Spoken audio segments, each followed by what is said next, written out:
25 years ago today, May 27, 1997, the town of Jarrell was rocked by an F5 tornado. We returned to the site with a Texan who witnessed and captured the destruction. It was just super humid, but it was absolutely blue skies. 25 years ago this week, Ryan Beck and a friend were heading back to college in Waco after a road trip.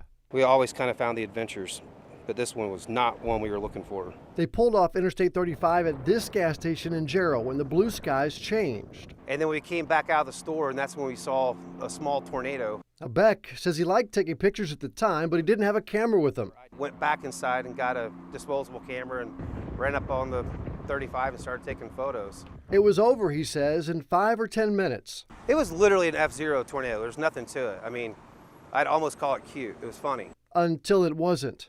That's when it got really bad. An EF5 tornado was forming. The thing just goes.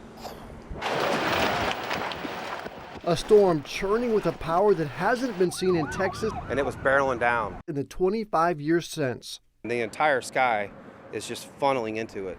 I can't explain it. Man, that tornado turned into a huge deal back there. And I just remember the noise.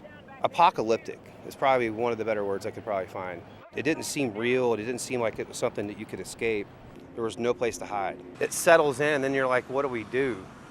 What they did was put down the camera, get in the car, And all I could see is tornado. and try to outrun the storm. There was a vacuum in the air, the intake. We couldn't get the car above like 2,000 RPM to go to the third gear. After being pummeled with what he remembered as baseball-sized hail, We were literally driving like this. the two got past the storm and thought about going back to help. And there was another tornado in Belton. I didn't want to mess with that one anymore, and we just kind of felt pinned for a little bit, but we just kept going north and got lucky.